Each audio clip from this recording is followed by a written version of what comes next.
अगस्त महीना है और इसी अगस्त में 15 अगस्त है जो हमारे स्वाधीनता दिवस का वो हम उत्सव मनाने वाले हैं। इसके लिए तो मैं आप सबको एडवांस में शुभकामनाएं दे रहा हूँ। दूसरा, एक 14 अगस्त को विभाजन विभीषिका, ये एक बहुत बड़ी दुखी करने वाला दिन, आत्मा को झकझोर देने वाला दिन है। उसको भी हम लोग आम नागरिक तक पहुंचाने का काम कर रहे हैं, हमारी पार्टी करेगी। उसमें मैं मीडिया का भी सहयोग चाहूँगा। 14 अगस्त जिस दिन देश का बंटवारा हुआ था, ये केवल भूभाग का बंटवारा ही नहीं था। उस दिन जो लोग हमारे भाई जिनका एकाएक बता दिया कि पाकिस्तान से उनको अपना घर बार छोड़ करके हिंदुस्तान जाना है, उसके मन की इस विभीषिका को समझा जा सकता है, मन के दुख को समझा जा सकता है कि जिस व्यक्ति ने अपने अरमान संजोए और एक अट्टालिका तैयार की, भवन तैयार किया, उसने ये सोचा कि यहाँ मेरा बेडरूम होगा, इसको और अच्छा संवारूँ, पलंग में इस प्रकार का ला करके रखूँ, यहाँ पर मैं और ड्राइंग रूम ऐसा होना चाहिए, यहाँ मंदिर बनाऊंगा, इसमें ये मेरा बेटा पढ़े, स्टडी रूम ये रहेगा। अपने जीवन के गाढ़े पसीने की कमाई लगा करके जिसने वो भवन तैयार किया, जिसने अरमान संजोए कि मेरी पीढ़ी यहाँ आराम करेगी, और एकाएक उसको सूचना मिल जाए कि तुमको ये घर बार छोड़ करके, ये देश छोड़ करके दूसरे यानी जाना है, तो पाकिस्तान से जिन लोगों को भगाया गया वो क्या लेके जाएगा? सब कुछ वहीं छोड़ दिया, वही पलंग वहीं पड़ा है, वही सारे सजावट की, यहाँ मूर्ति लगेगी, यहाँ चित्र लगेगा, यहाँ वो करेगा, वो सब कुछ छोड़ करके एकाएक जो कुछ भी ले सकता था, पास में जो कैश ही ले सकता था, बाकी कुछ भी ले जा नहीं सकता, कपड़े लत्ते सब पड़े हैं, पहने हुए कपड़े लेकर के वो व्यक्ति निकल रहा है, बहन बेटी को, भाई को, बच्चों को लेकर के वहाँ निकल रहा है। उसमें से भी उसकी बेटी को छीन लिया जाए, उसको वहाँ रख दिया जाए, उसके देखते देखते उसके अरमानों का जो अट्टालिका थी उसमें दूसरा घुस रहा है कि मैं इसमें रहूंगा, वो उसमें घुस रहा है। इस विभीषिका को समझा जा सकता है। ये याद दिलाने की जरूरत है, इस देश के आम नागरिक को ये इतिहास बताने की जरूरत है। ये वो समय आया है कि विभाजन विभीषिका यानी कितना दर्दनाक दुखद वो क्षण रहा होगा उस व्यक्ति के लिए, और वह व्यक्ति अकेला बड़ी मुश्किल से अपने बच्चों को बचा करके और रोते रोते देखते देखते कि ये मेरा अरमान यहाँ ठंडा रह गया, और वो हिंदुस्तान में आया और हिंदुस्तान में शरणार्थी जीवन जीने को मजबूर हुआ, जो संपन्न था वहाँ पर, और यहाँ आकर के और एक मतलब क्या उसके मन के भाव को समझा जा सकता है। ये हम विभाजन विभीषिका का ये कार्यक्रम हम अभी मनाएंगे, बताएंगे। आम नागरिक को ये बताने की ज़रूरत है कि देश समृद्ध होना चाहिए, हम सब एक होना चाहिए, संगठित होना चाहिए, ये राष्ट्र संगठित हो। ये हम दुनिया को बताने के लिए ये कार्यक्रम अभी आयोजित कर रहे हैं। मैं ये चाहूँगा कि राजनीति से हट करके इस विषय को हम सबको समझने की ज़रूरत है। उसमें कोई किसी भी मानसिकता का व्यक्ति रहा होगा, लेकिन उसको वहाँ से भागना पड़ा होगा। ये रुका नहीं है, उसके बाद में भी हुआ कई सन। आज भी आप देखते हैं कि दोयम दर्जे का जीवन यहाँ जीने को जिनको मजबूर होना पड़ा। हमारी पार्टी ने ये प्रयास किया, हमारे देश के प्रधानमंत्री नरेंद्र भाई मोदी जी ने ये चिंता करी और उनको भी नागरिकता प्रदान करने का जो बीड़ा उठाया, मैं सोचता हूँ कि इसमें हमारे देश के प्रधानमंत्री जी का बहुत बहुत अभिनंदन किया जाए, धन्यवाद दिया जाए कि उनको भी एक समृद्ध होने का एक अवसर प्रदान किया, नागरिकता प्रदान करने का जो काम किया, ये एक बार हमें दुनिया को बताने का दायित्व निभाना है। इसलिए हम अभी ये कार्यक्रम कर रहे हैं। हमारे दूसरे क्षेत्र में अभी बैठक भी चल रही थी, हम उसमें से बता करके आए और ये कार्यक्रम अब चलेगा। मैं मीडिया के भाइयों से भी आग्रह करूंगा कि कृपा करके ये दो जो कार्यक्रम है कि 15 अगस्त के दिन प्रत्येक घर पर तिरंगा लगे, हर घर तिरंगा, ये हमारा अभियान है। हम भी उपलब्ध करवा रहे हैं, प्रत्येक बूथ तक हम तिरंगा भेज रहे हैं। और इस बार मेरे पार्टी के समस्त कार्यकर्ता एकजुट होकर के लगेंगे और घर घर तिरंगा अभियान। और इसमें हम तो, हमारी एक सीमाएं हैं, हमारी एक व्यवस्था की सीमा होती है, लेकिन मैं प्रत्येक नागरिक का आह्वान करना चाहूँगा आपके माध्यम से, आपके इस महत्वपूर्ण चैनल के माध्यम से मैं आह्वान करना चाहूँगा कि जनता में जागरूकता पैदा हो, मन में एक जज्बा पैदा हो, इस देश की एकता, अखंडता और उन्नति के लिए भाव पैदा हो, और वो खुद व्यवस्था करके अपने घर पे सम्मान के साथ तिरंगा लगाए। ये वो क्षण है जिसमें हमें देश की एकता दिखानी है। राजनीति से हटकर पक्ष में भी देशभक्ति चाहिए, विपक्ष में भी देशभक्ति चाहिए, सभी पक्षों में देशभक्ति का भाव जागृत करने का काम हम सबको मिलकर के करना है। ये मैं आप सबसे प्रार्थना कर रहा हूँ कि 15 अगस्त को प्रति घर में तिरंगा लगे, दुकान पर तिरंगा लगे, सम्मान के साथ तिरंगा लगे। इसमें हमको बढ़ चढ़ करके अपना योगदान देना है। और दूसरा, 14 अगस्त को जब देश का बंटवारा हुआ था, उसका दुख हम सबको है। और कल्पना करें कि जैसे कश्मीर से पंडितों को भागना नहीं पड़े और कहीं से किसी प्रकार का ये दुखी ऐसा वातावरण नहीं बने, हम सब एक रहें, सुखी रहें, समृद्ध रहें। एकता का सूत्र हम सबको याद रखने की ज़रूरत है, उसमें हम सब बंधे रहें। नहीं, देखिए चुनाव है, चुनाव है, मजबूत, देखिए तभी मजबूती आती है जब दुश्मन भी सामने बराबरी का हो, तब युद्ध लड़ने में मज़ा आता है। नहीं तो इजी लेते हैं, हमारे लोग भी आराम से सोते रहेंगे कि क्या है, कोई सामने है ही नहीं। तो मैं ये चाहूँगा कि सामने भी मजबूत हो, तो हमारे व्यक्ति भी थोड़ा और मेहनत करेंगे, तैयार होंगे और युद्ध ढंग से लड़ेंगे तो जीतेंगे। राहुल गांधी तो ये कह रहे हैं कि वोट चोरी कर रहा है इसी बीजेपी के लिए। वोट, इलेक्शन कमीशन जो है SIR को देखिए मैं एक बात बताऊं साहब, मैं इस देश का निर्णय इस देश का नागरिक करे, ये बहुत ज़रूरी है। कोई बाहर से आकर के यहाँ मताधिकार प्राप्त कर ले, वो ये ठीक नहीं है। इस देश का नागरिक तो हो, और इस देश का नागरिक है और तो वो हटेगा नहीं, उसका नाम लिस्टेड रहेगा ही रहेगा। अब मतदाता सूची का पुनरीक्षण हर बार होता है, प्रतिवर्ष होता है, समीक्षा की जाती है, कौन मर गया उसकी भी उसको हटाया जाना चाहिए, कौन डबल आ गया, 2 जगह उसका नाम है तो वो हटना चाहिए, एक जगह ही तो वोट देगा, समान अधिकार उसको मिलना चाहिए। कौन यहाँ का नागरिक ही नहीं है, बाहर से आकर के और यहाँ आकर के और वोट दे करके और सत्ता हासिल करना चाहता है, ये भी ठीक नहीं है। इस देश का नागरिक इस देश का शासन करे, ये बहुत ज़रूरी है। इसमें राहुल जी क्यों ये किसी इटली के व्यक्ति को ला करके और यहाँ वोट देने का अधिकार दिलाना चाहते हैं, या रोहिंग्या को ला करके, या कोई बांग्लादेशी को ला करके, या और किसी को ला करके कहीं से भी, और उसके आधार पर सत्ता हासिल करना चाहे, ऐसा ठीक नहीं है। स्वस्थ परंपरा होनी चाहिए। जो इस देश का नागरिक है उसको वोट देने का अधिकार है, इस देश का नागरिक है उसको वोट पाने का अधिकार है, ये सब अधिकार इस देश के नागरिक को होना चाहिए। तो इसलिए पुनरीक्षण होना ही चाहिए। इसमें क्यों ऐतराज कर रहे हैं मुझे समझ में नहीं आया। कारण तो बताया कि ऐतराज इसलिए कर रहे हैं, नाम कटेगा तो किसका कटेगा, जो नहीं है, जो अपना परिवार का सदस्य नहीं है, साबित नहीं कर पाया, यहाँ का नहीं है, तो उसी का तो कटेगा।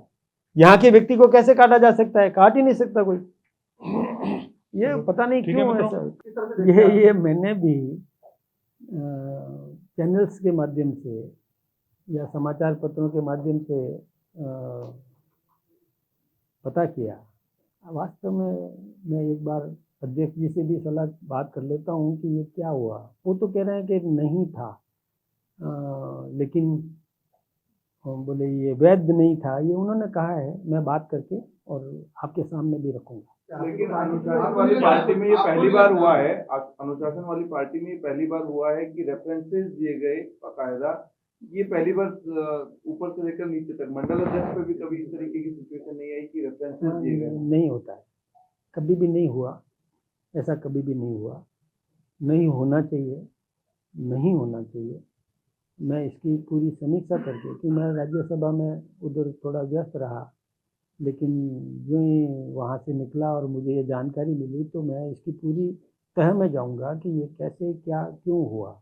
ऐसा होना नहीं चाहिए और होता भी नहीं है। उन्होंने फेसबुक पर डाला कि आपकी संगठित पार्टी है, ये तमाम जो घटनाक्रम राजधानी जयपुर के अध्यक्ष की टीम की मदद को लेकर हुआ, कहीं न कहीं वजीयत हुई है आपकी पार्टी के पदाधिकारियों की, कार्यकर्ताओं की। अब क्या आप, क्योंकि आप दिल्ली थे, तो आप इसके लिए कोई कमेटी बनाएंगे, छोटी-मोटी कोई जाँच करेंगे, वास्तविक क्या क्या गलती हुई, वो हुई तो उसको सजा भी देंगे, नहीं देंगे? जगह सही तो होगी। क्योंकि कार्यकर्ता अपने नेता के प्रति जो मोह भंग हो गया। वैसे तो ये आपने सही कहा, कतई नहीं होना चाहिए, ये आप बिल्कुल सही कह रहे हैं।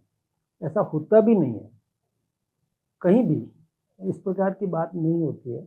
मैं इसकी तह में जाऊंगा, क्या हुआ, कैसे हुआ, किसने किया, क्यों किया, ये सारा समीक्षा करने के बाद उसको हम सुधार करेंगे। अध्यक्ष जी चर्चाएं ये भी चल रही है, चर्चाएं जो है वो कल की जो कार्यकारिणी आई है उसको लेकर ये भी चल रही है कि बड़े बड़े नाम उस लिस्ट में देकर प्रदेश अध्यक्ष के ऊपर दबाव बनाने का एक प्रयास किया गया था। और दूसरी चर्चा ये चल रही है कि अब सोशल मीडिया के ऊपर बेचारा कार्ड खेलकर प्रदेश अध्यक्ष के ऊपर ये लगाया जा रहा है कि प्रदेश अध्यक्ष दबाने का प्रयास कर रहे हैं। नहीं, बेचारा तो प्रदेश अध्यक्ष हुआ, अच्छा है, भूल जाए तो ठीक है, लेकिन वो ये कहें कि मैं भूल चुका हूं तो याद तो करके ही तो भूल चुका हूं, याद आ रहा है उनको तभी तो कह रहे हैं कि भूल चुका हूं। भूल गए होते तो चर्चा ही नहीं करते, तो चर्चा करे इसका मतलब तो याद है उनको। देखिए कांग्रेस, देखिए मैं तो खुद ही उनको शुभकामनाएं दे रहा हूं कि मजबूत विपक्ष जरूरी है। जितना लोकतंत्र में पक्ष भी मजबूत हो, विपक्ष भी मजबूत हो, तो हम तो चाहें कि वो विपक्ष मजबूत होकर के विपक्ष की भूमिका तो निभाए। हम तो चाहेंगे कि वो विपक्ष की भूमिका निभाए, तो वो यदि फूट रहेगी तो आज विपक्ष की भूमिका भी नहीं निभा पा रहे हैं। तो ठीक है यदि वो, और वैसे उनमें बिखराव तो है, बहुत ज़्यादा बिखराव है। वो कुछ भी वो शब्द याद आते हैं ना, जब भी, जैसे मैं आज विभाजन विभीषिका को याद करके हिल जाता हूँ कल्पना मात्र से, जबकि मैंने देखा नहीं है, मेरा जन्म बाद में हुआ, लेकिन जब भी वो सचिन पायलट जी सोचेंगे कि मुझे नकारा कहा, मुझे निकम्मा कहा, मैं कोई कांदा बेचने आया हूँ क्या, ये कहा, तो वो फिर एकदम से होगा कि गलत हो रहा है, वो एकदम से वापस विचलित हो जाएंगे। ये तो याद जब जब आएगा तो भुलाना है तो सचिन जी से भुलवाओ, उनको कहो कि भूल जा भाई, मेरे से गलती हुई, ये तो कहे मैं भूल चुका हूँ। अरे भाई गहलोत साहब भूल चुके तो गहलोत साहब याद मान लो भूल जाए, लेकिन वो भूले तब है ना, जिसको कहा वो भूले तब है, वो भूलेगा नहीं क्योंकि उसको निकम्मा कहा, उसको नकारा कहा। नहीं, मैं तो चाहता हूँ वो एक हो, वो तो हम तो देखिए, हमारी तो राहुल जी के लिए शुभकामनाएं, गहलोत साहब के लिए शुभकामनाएं, अच्छे समझदार रहे हैं तो उनको ऐसे शब्द प्रयोग अपने साथी के लिए नहीं करना चाहिए था। ये तो याद आएगा ना, जब भी आएगा तो वो सचिन जी के एकदम से मन में क्रोध आएगा, जब भी उनको याद आएगा कि यार इतनी मेहनती पढ़ा लिखा आदमी, इतना तेज तर्रार हूँ।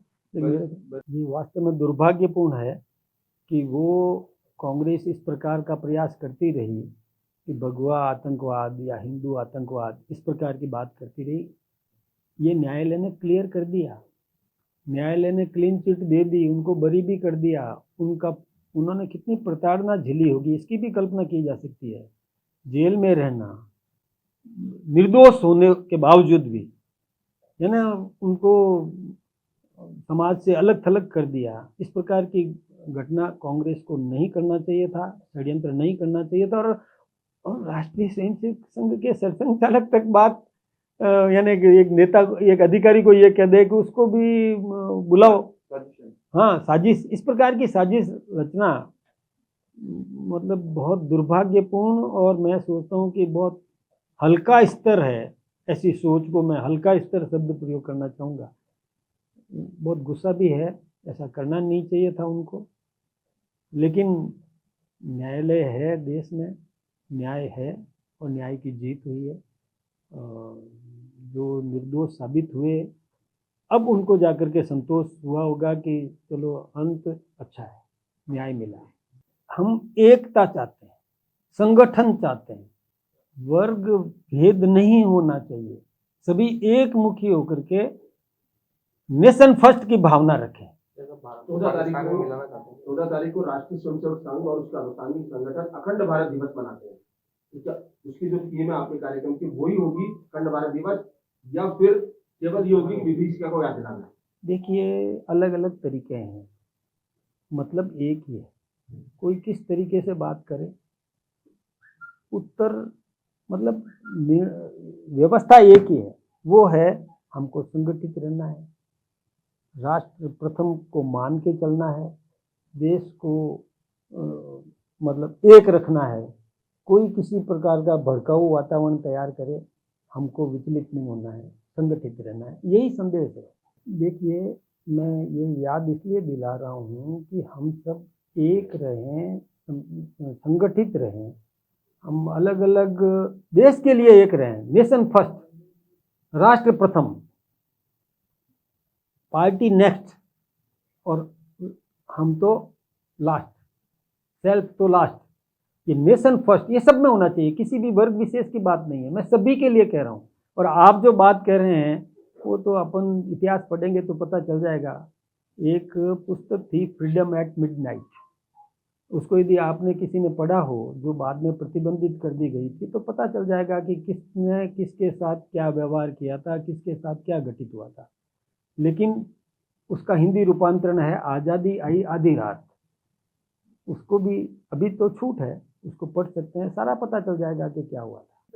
हाँ, इसके लिए विचार गोष्ठियाँ होगी, बैठकें होगी, नुक्कड़ सभाएँ होगी, हमारे लोग भी जाएंगे। और बाकी लोगों से भी मैं कहना चाहूँगा कि जगह जगह पर इतिहास से हमको सीखना है, इसकी पुनरावृत्ति कभी भी नहीं होने पाए। ये तभी संभव है कि जब हम जागरूक रहेंगे, जागृत रहेंगे, मतलब अवेयर रहेंगे कि ऐसा हुआ था, फिर से कभी ऐसा अवसर नहीं आए। ये हम बताना चाहेंगे, हमारे कार्यकर्ता, हमने बीड़ा उठाया, इसलिए मैं चाहूँगा कि उसमें हम सब भी, मीडिया कर्मी भी, क्योंकि हम भी एक चौथा प्रहरी है देश का। देखिए, विधायिका होती है, कार्यपालिका है, न्यायपालिका है, लेकिन चौथा स्तंभ है मीडिया। और ये चौथे स्तंभ के सामने मैं खड़ा हूँ। मैं आपका आह्वान करना चाहता हूँ कि कृपा करके इस राष्ट्रभक्ति के इस यज्ञ में हम सब अपना जो एक विचार का और इसकी आहुति दें, तो निश्चित रूप से हम देश हमारा समृद्ध होगा, हम प्रत्येक नागरिक को सुखी समृद्ध देखना चाहेंगे। देखिए, प्रधानमंत्री जी प्रति माह अंतिम रविवार को 11 बजे अपने मन की बात कहते हैं, जिसमें वो हमारे देश की प्रगति की बात करते हैं, विज्ञान कितना बड़ा चढ़ा है उसकी चर्चा करते हैं, कोई प्रतिभावान व्यक्ति ने क्या नवाचार किया है वो बताते हैं, किस प्रकार से हम आगे बढ़ सकते हैं, इसके लिए प्रेरित करने का काम करते हैं। तो ये जितना अधिक जगह पर देखा जाएगा, सुना जाएगा, वहाँ जागृति पैदा होगी, वहाँ पर आगे बढ़ने की भावना लोगों के मन में आएगी, किस प्रकार से हम नवाचार कर सकते हैं, अपने पैरों पर खड़े कैसे हो सकते हैं, ये सब चीज़ें आएगी तो देश का विकास ही होगा, देश के हित की बात है। और उसमें आपने महसूस किया होगा कि एक भी व्यक्ति दुपट्टा पहने हुए, बीजेपी का दुपट्टा पहने हुए नहीं दिखेगा उसमें, ये आपने महसूस किया होगा। आप ध्यान दे करके देख लेना, कहीं पर भी, यानी केवल बीजेपी के लिए नहीं है, ये बीजेपी भी है उसमें, लेकिन सर्व समाज के लिए, समाज की प्रगति के लिए है, देश के उत्थान के लिए। गहलोत साहब के लिए मैं फिर कह रहा हूँ, मेरे अच्छे मित्र हैं, मेहनती है, वो मेहनत करें, लेकिन कभी भी मुख्यमंत्री नहीं बन पाएंगे। क्यों? क्योंकि ऐसे बीज बो दिए उन्होंने, अपनी टीम में ऐसा जहर घोल दिया है, वो जब जब भी उनको याद आएगा ना, तो वो जहर काम करेगा ही करेगा। इसलिए शब्द प्रयोग हमेशा अच्छे होने चाहिए। ये जो उन्होंने बीज बोए हैं वो सामने आएंगे, कभी एक नहीं होंगे वो, और सत्ता हासिल करना।